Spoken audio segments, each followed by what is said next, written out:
이스라엘 자손들아 여호와의 말씀을 들으라. 여호와께서 이 땅 주민과 논쟁하시나니 이 땅에는 진실도 없고 인애도 없고 하나님을 아는 지식도 없고 오직 저주와 속임과 살인과 도둑질과 간음뿐이요 포악하여 피가 피를 뒤이음이라. 음행과 묵은 포도주와 새 포도주가 마음을 빼앗느니라. 내 백성이 나무에게 묻고 그 막대기는 그들에게 고하나니 이는 그들이 음란한 마음에 미혹되어 하나님을 버리고 음행하였음이니라. 그들이 왕들을 세웠으나 내게서 난 것이 아니며 그들이 지도자들을 세웠으나 내가 모르는 바이며 그들이 또 그 은 금으로 자기를 위하여 우상을 만들었나니 결국은 파괴되고 말리라. 너희가 자기를 위하여 공의를 심고 인애를 거두라. 너희 묵은 땅을 기경하라. 지금이 곧 여호와를 찾을 때니 마침내 여호와께서 오사 공의를 비처럼 너희에게 내리시리라.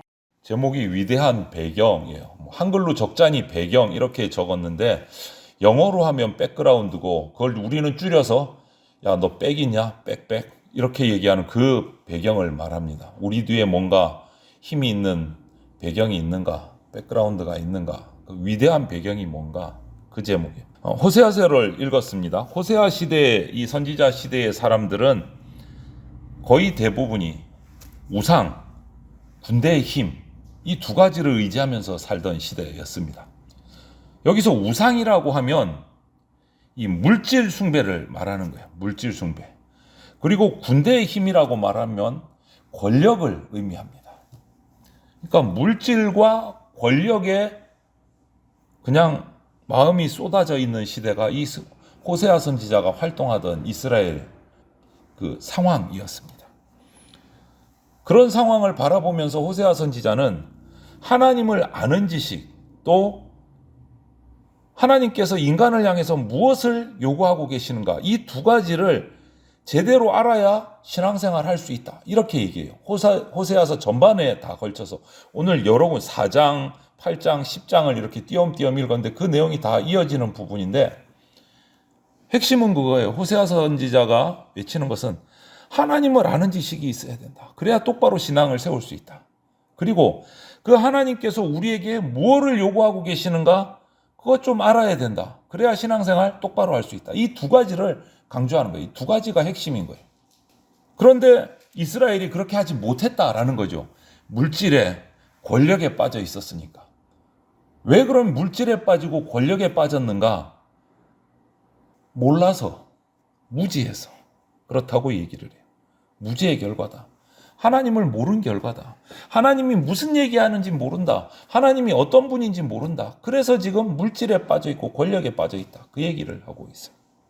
그래서 이 호세아서를 읽으면 이스라엘 백성의 그 모습들이 곳곳에 나타나는데 종교적으로, 사회적으로, 정치적으로 모든 분야에서 하나님을 거역하는 삶을 살아가요. 하나님을 거역하는 삶. 그래서 호세아가 지적을 하는 거예요. 근본적으로 하나님께 불충성하는 게 죄인데 그 죄를 왜 짓게 되느냐? 하나님을 몰라서. 하나님을 제대로 몰라서. 그러니까 오늘 이것을 우리에게로 가져오면 핵심은 이건 거죠. 새 생명, 거듭남의 생명을 얻게 하려면 길은 하나밖에 없다. 하나님을 똑바로 알아야 된다. 이거죠, 핵심. 그러면 우리가 왜 그렇게 살지 못하는가를 오늘 우리가 이 말씀 띄엄띄엄 읽었지만, 핵심들을 읽었지만 살펴보려고 합니다. 먼저 호세아서 우리가 읽은 4장 1절, 2절, 11절, 12절 이 4장의 말씀을 보면 인간은 원래 약한 존재예요. 약하기 때문에 유혹에도 쉽게 넘어가는 존재가 바로 저와 여러분들 인간이라는 존재예요. 육신의 그 잘못된 욕망을 채우기 위해서, 자기 욕망을 채우기 위해서 정말 가치 있는 헌신과 섬김과 하나님 앞에서 그 고상한 일들은 다 제쳐놓고 자기의 모든 힘과 시간을 그냥 다 바쳐서 그 무가치한 야비한 일, 음란한 일에 소비를 해버리는 거예요. 그 결과는 삶이 망가지는 거예요. 멸망으로 가는 거죠. 그런데 인간은 약하니까 그 길로, 달콤하니까 그쪽으로 계속 넘어지고 그쪽으로 빨려 들어간다라는 거죠. 오늘 표현하기를 호세아 선지자는 당시의 사람들이 음행과 포도주로 말미암아, 음행과 포도주, 음란한 성적인 문화와 그 술 취함에 빠져서 올바른 생각을 다 빼앗겨 버렸다. 그 배경이 어디 있느냐? 이 당시에 우상을 뭐를 섬겼느냐? 대표적인 우상 숭배가 바알 우상이었어요. 바알을 섬겼어요. 그런데 이 바알을 섬기는 과정을 이렇게 기록을 찾아보면 바알을 섬기는 성적으로 문란해질 수밖에 없어요. 그리고 술에 취해서 흥분에 빠져요. 바알 앞에서, 그 신상 앞에서 음란하게 술에 취해서 그 모든 것이 그 바알신을 섬기는 과정 가운데 있는 거예요. 여기에 빠져서 그게 좋은 거예요. 그래서 그쪽에 열광적으로 빨려 들어가다 보니까 하나님이 택한 이스라엘 백성, 택함 받은 백성으로서 하나님과의 그런 약속, 이거 다 깨져버리는 거예요. 우상을 숭배하다 보니까 다 깨지는 거예요. 그 결과로 이스라엘 백성들의 삶 속에 그 나라 가운데 진실함, 그런 거 사라진 지 옛날이고, 사랑, 그것도 자취를 감추고, 서로 저주하고 속이고 도둑질하고 간음하고 폭력이 난무하고 피가 흐르는 삶이 되어버린 거예요. 그리고 그 우상숭배를 8장에서 한 번 더 얘기해야 돼요. 우리가 읽은 그 8장 4절을 보면 백성들이 왕을 세울 때 이스라엘은 반드시 기름을 붓는 예식을 거행을 합니다. 왕을 세울 때. 이스라엘의 율법에서 기름을 붓는다는 것은요, 하나님이 택하셔서 세우셨다, 기름 부음 받은 자라는 의미가 있어요. 왕도 그 기름 부음 받아서 세우는 직분자 중에 한 사람이란 말이에요. 하나님이 택하셔서 기름 부어서 하나님의 축복을 부어서 하나님의 은사를 주어서 하나님의 거룩한 뜻을 받들어서 왕은 나라를 잘 다스려야 되는 직분인 거예요. 그것을 결단하고 결의하는 예식이 왕위에 오를 때 기름 붓는 예식을 반드시 한단 말이에요.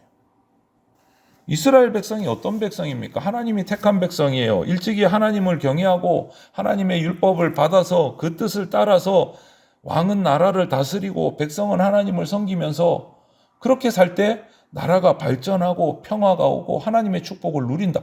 다 알고 있어요. 그런데 호세아 당시에 왕이나 신하들이나 심지어는 백성들까지도 그들의 삶의 기준은 뭐냐? 하나님의 말씀이 아니고 물질이요. 거기에 가치가 딱 꽂혀져 있었어요. 얼마나 많이 가지고 있나, 얼마나 높은 자리에 올라가 있나, 물질과 권력의 그 기준이 딱 박혀 있었어요. 그들의 관심은 오직 금, 은, 오늘 8장에 그렇게 얘기하고 있잖아요. 금, 은, 물질의 그 삶의 기준이 딱 세워져 있었어요. 거기다가 은과 금으로 송아지 형상의 우상을 만들고 거기에 무릎 꿇고 경배하고 우상을 섬기고, 왜 하필이면 우상을 만들 때 꼭 송아지 우상, 소우상을 만들었을까? 가나안 땅이잖아요. 가나안 거민들이 예전부터 전통적으로 올라오던 게 소는 힘의 상징이에요. 권력의 상징이에요. 부의 상징이에요. 그러니까 만들면 꼭 금을 녹여가지고 소 형상을 만드는 거예요. 금송아지를 만드는 거예요. 여러분, 이런 이 이스라엘 백성들의 타락한 모습이 물질과 권력의 유혹에 넘어가고 그것 때문에 우상을 숭배하고 우상에 빠져 살아가는 이들의 모습이 오늘 우리의 모습은 아닐까? 우리는 살펴봐야 돼요. 우리의 생활의 기준이 뭘까? 여러분 생활 가치의 기준이 뭡니까? 무엇으로 나는 잘 살고 있어? 아니, 힘들게 살고 있어. 그 기준이 뭡니까? 여러분 가치 기준이. 우리 가치 기준은 뭘까요? 그 기준을 하나님에게 두지 않고 물질에 두고 살게 되면 오늘 이 호세아 선지자 때의 이스라엘 백성들의 모습과 별반 다르지 않다라는 거예요. 우리의 삶의 기준, 가치 기준이 어디에 있는가? 그래서 10장 12절에 호세아 선지자는 이스라엘 백성은 하나님이 택하시고 하나님이 같이 하는 백성인데 그것을 주장하면서 10장 12절에 얘기하는 거예요. 너희가 자기를 위하여 공의를 심고 인애를 거두라. 너희 묵은 땅을 기경하라. 지금이 곧 여호와를 찾을 때니 마침내 여호와께서 오사 공의를 비처럼 너희에게 내리시리라. 이 말이 뭡니까? 빨리 돌아오라는 거예요. 공의의 하나님이 심판하실 때가 다가오고 있다. 빨리 돌아오라. 빨리 돌아오라. 신실한 모습으로 돌아오라. 그거 외치는 거예요. 여러분, 이스라엘 백성은 하나님의 택함 받은 백성이에요. 그들의 배경은 하나님이에요. 그들의 백은 하나님이에요. 물질도 아니고 권력도 아니에요. 그들의 삶의 가치 기준은 하나님이에요. 그렇게 살고 있지 못하니까 지금 선지자를 통해서 하나님이 외치게 하시는 거예요.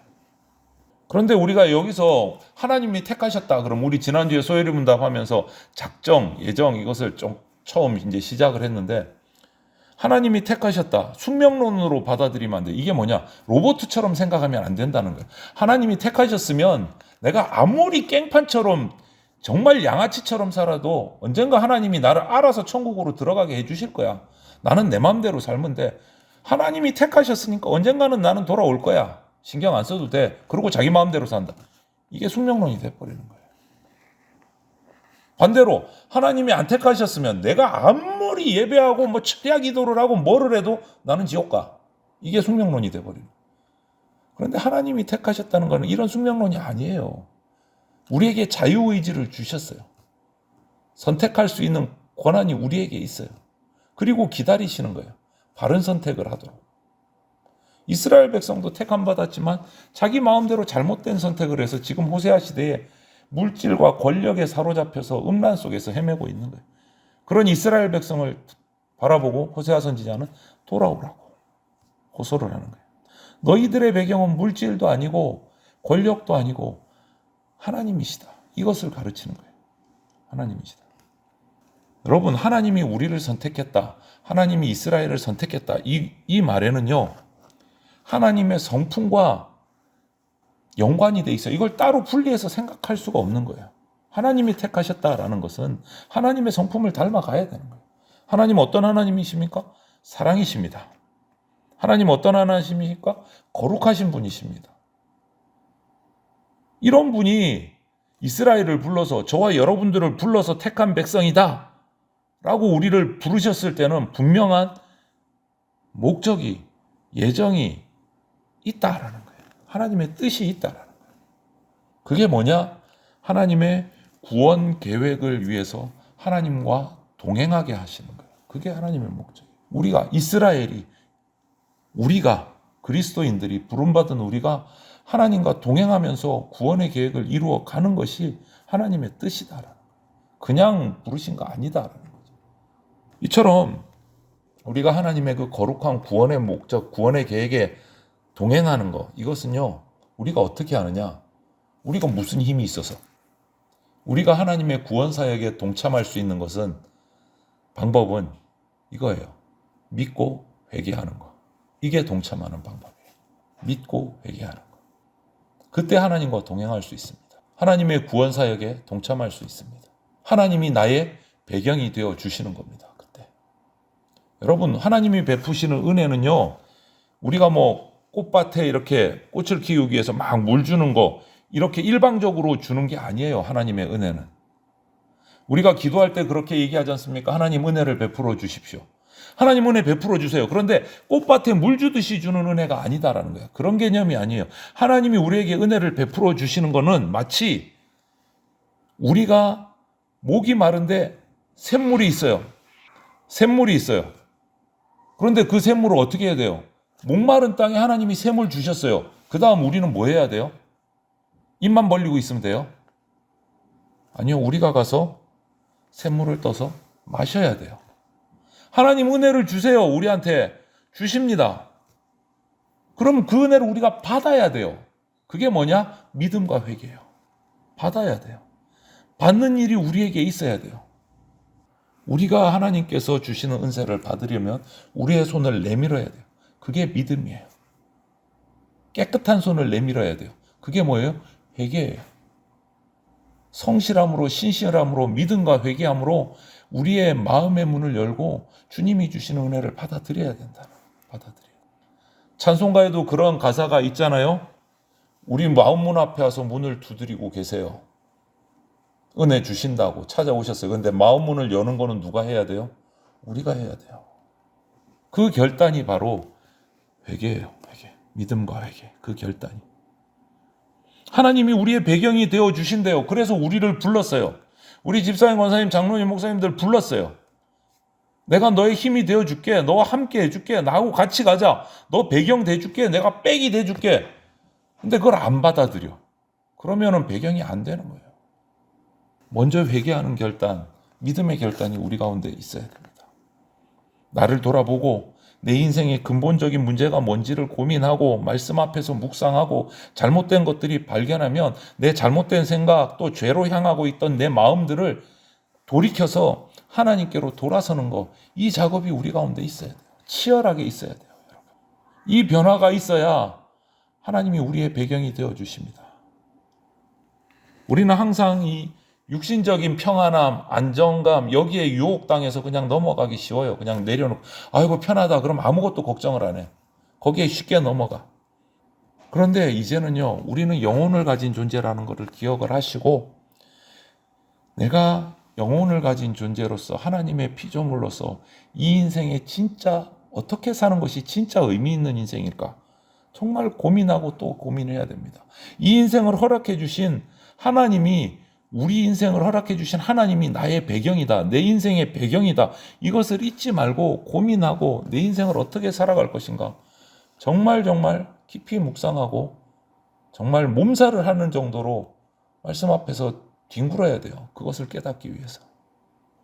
저와 여러분들이 오늘 이 호세아 선지자가 그 음란으로, 물질로, 권력으로 빠져들어가서 하나님을 떠나 사는 하나님의 택한 백성 이스라엘을 향해서 정말 외치는 이 호소하는 목소리를 우리에게 주시는 말씀으로 받고, 나는 그렇게 살고 있지 않은가? 하나님의 부름받은 백성으로서 하나님의 배경을 가지고 정말 멋지게 살아가고 있는가? 아니면 왜 그렇게 살지 못하는가? 정말 말씀 앞에서 기도하면서 우리가 찾아야 됩니다. 하나님 아버지께서 저와 여러분의 배경이 되어 주신다라는 것을 확신을 하고 그것을 받고 믿음과 회개함으로 담대하게 세상을 정복하고 다스리는 그런 하나님의 사람들로 우리가 다 세워지고 하나님의 군사들로 세상을 정복하고 다스리는 삶을 우리가 살아갈 수 있게 되기를 주님의 이름으로 축원을 드립니다. 아멘.